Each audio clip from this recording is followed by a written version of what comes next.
தேவனுடைய பரிசுத்த நாமங்களுக்கு துதி கன மகிமை உண்டாவதாக. தொடர்ந்தும் ஜீவ வார்த்தைகள் என்கிறதான இந்த ஒரு 5-6 நிமிடம் ஒரு செய்தியின் மூலம் உங்களை சந்திப்பதில் மிகுந்த சந்தோஷம். அநேகர் கேட்கிறீங்க, அநேகருக்கு ஆசீர்வாதமா இருக்கின்றீங்க. தேவனுடைய நாமம் எப்பொழுதும் மகிமைப்படுவதாக. ரோமர் 6ஆம் அதிகாரம் 5வது வசனம். ஆதலால் அவருடைய மரணத்தின் சாயலில் நாம் இணைக்கப்பட்டவர்களானால் அவர் உயிர்த்தெழுதலின் சாயலிலும் இணைக்கப்பட்டிருப்போம். ஞானஸ்நானத்தை குறித்து சொல்றாரு. ஞானஸ்நானம் கிறிஸ்துவோடு கூட எப்படி கிறிஸ்து பாவங்களுக்காக தன்னை ஒப்பு கொடுத்து மரித்தாரோ அது போல நாங்க எங்களுடைய பாவங்களுக்கு ஞானஸ்நானம் எடுக்கும் போது, தண்ணிக்குள்ள போகும்போது பாவங்களுக்கு நாங்க மறித்து வெளியில வரும்போது எப்படி இயேசு உயிர்த்தெழுந்தாரோ அப்படி நாங்க உயிர்த்தெழுதுறதுக்கு ஒரு அடையாளமாக நாங்க ஞானஸ்நானம் எடுக்கிறோம். ஞானஸ்நானத்தை குறித்து அநேக காரியங்கள் உண்டு, அதுல இதுவும் ஒன்று. அப்ப அவருடைய மரணத்தின் சாயலில் நாம் இணைக்கப்பட்டவர்களானால் அவர் உயிர்த்தெழுதின் சாயலிலும் இணைக்கப்பட்டிருப்போம்.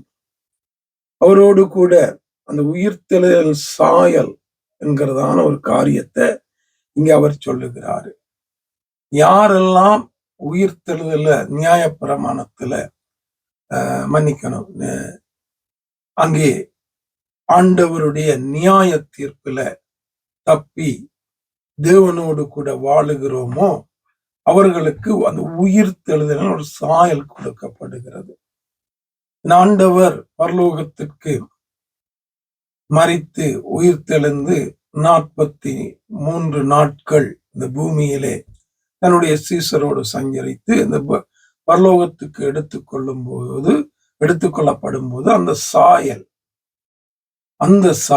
பரலோகத்துக்குரிய சாயல், பரலோகத்துக்குரிய ஒரு மேனி அவருக்கு கொடுக்கப்படுகிறது. அதே போல அந்த சாயல், அவருடைய சாயலை நாங்க சாயலிலும் இணைக்கப்பட்டிருக்கிறோம் என்று இங்கே பவுல் சொல்றாரு.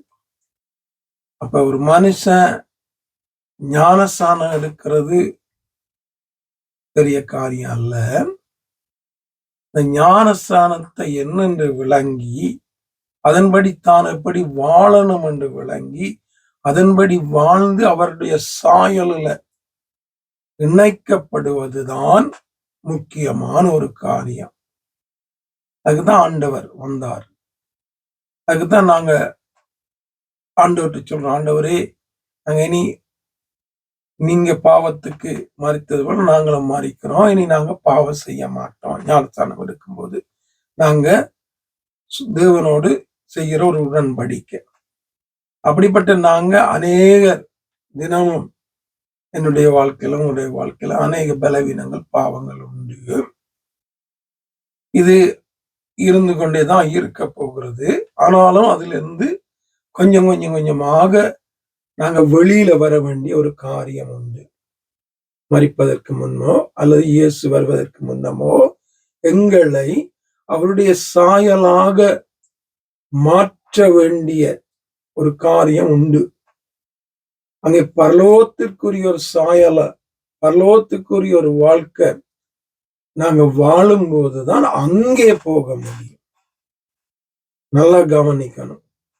பூமிக்குரிய ஒரு வாழ்க்கை வாழ்வோம் என்றால் நாங்க இங்க இருந்துருவோம். தெய்வம் சொல்லுகிறதுபடி பரலோகத்திற்குரிய வாழ்க்கை பூமியில தான் வாழ்றோம். ஆனா பரலோக தேவனுக்குரிய வாழ்க்கை, அவர் விரும்புகிற வாழ்க்கை, அவருடைய வார்த்தையின்படி ஒரு வாழ்க்கை இங்க நாங்க வாழ்ந்து கொண்டிருந்து நாங்க மரிக்கும் போது தேவ சமூகத்துல போக முடியும். இல்ல பூமிக்குரிய வாழ்க்கை வாழ்ந்து கொண்டு நாங்க பூமியில தானே இருக்கிறோம், பூமியில தானே வைக்கப்பட்டிருக்கிறோம் என்று சொல்லி அநேகர் சாட்டு போக்கு ஒரு எக்ஸ்கியூஸ் சொல்றது போல நாங்களும் சொல்லி கொண்டு இருப்போமா இருந்தா இங்கேயே இருந்துருவோம். இதுல கவனமா இருக்கணும்.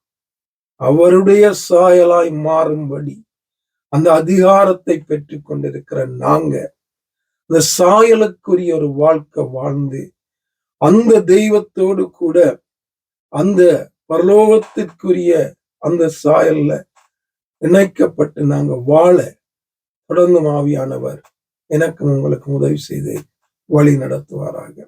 ஆமென்.